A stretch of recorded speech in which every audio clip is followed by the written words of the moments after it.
नमस्कार। आज हम आंख के एक बहुत ही अहम बल्कि जादुई हिस्से पर बात करेंगे, रेटिना। वही पर्दा जो हमें ये दुनिया दिखाता है और हमारी जानकारी का आधार है नेत्र विज्ञान की एक काफ़ी विस्तृत किताब। कोशिश ये रहेगी कि हम रेटिना की बनावट और इसके काम करने के तरीके को आसान भाषा में समझें ताकि ये बातें याद रह जाएं। तो एक्सपर्ट से ही पूछते हैं, ये रेटिना इतना खास क्यों है? मतलब ये करता क्या है आखिर? बिल्कुल, देखिए रेटिना आंख के सबसे पिछले हिस्से में एक बहुत ही पतली लाइट सेंसिटिव परत है। आप इसे पुराने कैमरे की फिल्म जैसा समझ सकती हैं। और मजे की बात यह है कि ये आंख जब बनती है ना, तो एक ऑप्टिक कप जैसी चीज से बनती है। उसके अंदर की दीवार से नर्वस रेटिना बनता है और बाहर की दीवार से पिगमेंट एपिथेलियम। अच्छा, मतलब दो परतों से मिलकर? हाँ, बिल्कुल। और इसका सबसे जरूरी काम है बाहर से आ रही रोशनी को पकड़ना और उसे आप कह सकती हैं बिजली के संकेतों में बदलना। हाँ। जैसे ही लाइट रेटिना पर पड़ती है तो उसके अंदर कुछ खास केमिकल्स होते हैं, फोटोकेमिकल्स। वो एक्टिवेट हो जाते हैं और उसी से पहला इलेक्ट्रिकल सिग्नल बनता है जिसे हम रिसेप्टर पोटेंशियल कहते हैं। ये वो पहली चिंगारी है जो दिमाग तक देखने का मैसेज ले जाती है। वाह, रोशनी से बिजली का सिग्नल, कमाल है। और इसमें वो जो आपने बताया था रॉड्स और कोन्स, उनका क्या रोल है? हाँ, सही पकड़ा। रेटिना में मुख्य रूप से दो तरह की कोशिकाएं होती हैं, रॉड्स और कोन्स। रॉड्स हमें कम रोशनी में, जैसे अंधेरे में या रात में देखने में मदद करते हैं। और यहाँ एक बहुत ही दिलचस्प बात है, जब हम अंधेरे में जाते हैं ना, तो हमारी रेटिना की देखने की क्षमता, उसकी संवेदनशीलता करीब 1,00,000 गुना बढ़ जाती है। 1,00,000 गुना? ये तो अविश्वसनीय है ना? और दूसरी तरफ है कोन्स। कोन्स हमें दिन के उजाले में, रंग देखने में और बिल्कुल साफ तेज नजर के लिए जरूरी हैं। जो सेंट्रल विजन होता है ना हमारा जी, इसी सेंट्रल विजन के लिए रेटिना का एक छोटा सा मगर बहुत जरूरी हिस्सा है मैक्यूला। मैक्यूला, हाँ, ये नाम सुना है।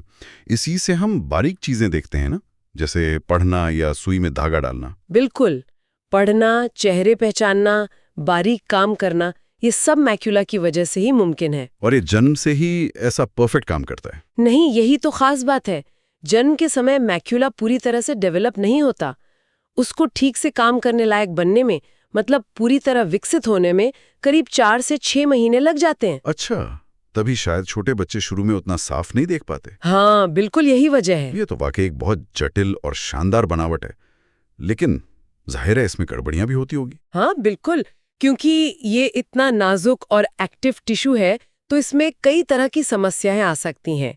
कुछ मुख्य दिक्कतों की अगर हम बात करें तो एक बहुत आम समस्या है डायबिटिक रेटिनोपैथी। डायबिटीज वाले? हाँ जी, ये डायबिटीज का एक कॉमन कॉम्प्लिकेशन है। इसमें होता यह है कि रेटिना में जो खून की बहुत बारीक नसें होती है ना, वो या तो कमजोर होकर लीक करने लगती हैं या फिर कभी-कभी ब्लॉक हो जाती हैं। इससे रेटिना पर सूजन आ सकती है, खून के छोटे छोटे धब्बे बन सकते हैं जिन्हें माइक्रो एन्यूरिज्म या हैमरेज कहते हैं, और कभी-कभी नई लेकिन बेकार और कमजोर नसें बनने लगती हैं। और ये नजर को खराब करती हैं फिर? हाँ, ये सब चीजें मिलकर नजर को धुंधला कर सकती हैं। और इसका खतरा इस बात पर बहुत निर्भर करता है कि किसी को डायबिटीज कितने समय से है, मतलब ड्यूरेशन बहुत इंपॉर्टेंट है। समझ गया।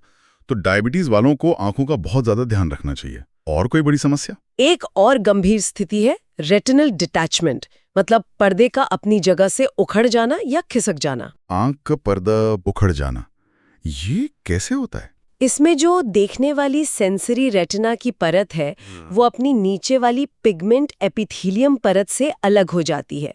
जैसे दीवार से वॉलपेपर हट जाए ना, कुछ वैसा। इसके कई कारण हो सकते हैं, जैसे पर्दे में कोई छेद या टियर बन जाए, इसे रेगमेटोजेनेस कहते हैं, या फिर पर्दे पर कोई खिंचाव पड़े, जैसे डायबिटीज में अक्सर होता है, इसे ट्रैक्शनल कहते हैं, या कभी-कभी पर्दे के नीचे पानी जैसा फ्लूइड जमा हो जाता है, इसे एक्सुडेटिव कहते हैं। और इसके लक्षण, मतलब पता कैसे चलता है? ये सुनने में तो काफी डरावना लग रहा है। हाँ, ये एक इमरजेंसी है। इसके लक्षण अक्सर अचानक आते हैं, जैसे आंखों के सामने अचानक बहुत सारे काले धब्बे या मकड़ी के जाले जैसे कुछ तैरता हुआ दिखना, जिन्हें फ्लोटर्स कहते हैं, या फिर अचानक बिजली चमकने जैसा महसूस होना, फ्लैशेस। और कभी-कभी ऐसा लगता है जैसे नजर के एक हिस्से पर कोई काला पर्दा गिर रहा हो। ओह, तो ये दिखते ही तुरंत डॉक्टर के पास। बिल्कुल, इसमें जरा भी देरी नहीं करनी चाहिए, वरना नजर हमेशा के लिए जा सकती है। ये एक ऑक्यूलर इमरजेंसी है। फिर बढ़ते उम्र के साथ एक और आम परेशानी है एज रिलेटेड मैक्यूलर डिजेनरेशन यानी ARMD। अच्छा, ये उम्र के साथ होती है। हाँ, और जैसा नाम से पता चल रहा है, ये सीधे मैक्यूला को टारगेट करती है, वही हिस्सा जो हमें सेंट्रल विजन देता है। इसके भी दो मेन टाइप हैं। एक है ड्राई ARMD जो धीरे धीरे बढ़ता है। इसमें मैक्यूला में पीले रंग के छोटे छोटे धब्बे जमा होने लगते हैं जिन्हें ड्रूसन कहते हैं। और दूसरा है वेट ARMD। ये ज्यादा तेजी से बढ़ता है और ज्यादा खतरनाक है क्योंकि इसमें मैक्यूला के नीचे नई खराब खून की नसें बनने लगती हैं।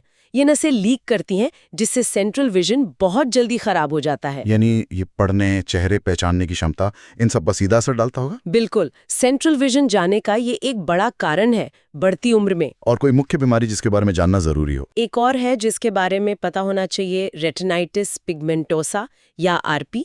ये एक जेनेटिक बीमारी है, मतलब वंशानुगत है, परिवार में चलती है। इसमें धीरे धीरे रेटिना की कोशिकाएं खराब होने लगती हैं। पहले रॉड्स प्रभावित होते हैं तो रात में दिखना कम होने लगता है, फिर धीरे धीरे कोन्स पर भी असर आता है। तो इसका नतीजा क्या होता है? नतीजा ये होता है कि नजर का दायरा, जिसे हम फील्ड ऑफ विजन कहते हैं, वो सिकुड़ता जाता है। ऐसा लगता है जैसे किसी सुरंग से देख रहे हो। इसे टनल विजन कहते हैं। और धीरे धीरे ये अंधेपन तक जा सकता है। जब डॉक्टर आंख के पर्दे की जांच करते हैं तो उन्हें खास किस्म के काले धब्बे दिखते हैं, जैसे हड्डी के टुकड़े बिखरे हों। बोन स्पिक्यूल पिगमेंटेशन कहते हैं इसे। बाप रे, ये सब सुनकर तो लग रहा है कि रेटिना की सेहत का ध्यान रखना वाकई कितना जरूरी है, खासकर अगर डायबिटीज है या उम्र बढ़ रही है। आपने बिल्कुल सही समझा। सबसे जरूरी बात यही है कि डायबिटिक रेटिनोपैथी हो या ARMD, इनमें से कई बीमारियों में अगर शुरुआती स्टेज में ही इन्हें पकड़ लिया जाए तो सही इलाज से नज़र को काफ़ी हद तक बचाया जा सकता है या उसके खराब होने की रफ्तार को धीमा किया जा सकता है। इसीलिए रेगुलर आई चेकअप्स, आंखों की पूरी जांच करवाना बहुत बहुत ज़रूरी है, खासकर अगर कोई रिस्क फैक्टर है तो। इन बेसिक बातों को समझने से ही हम अपनी आंखों की देखभाल के लिए ज़्यादा जागरूक हो सकते हैं।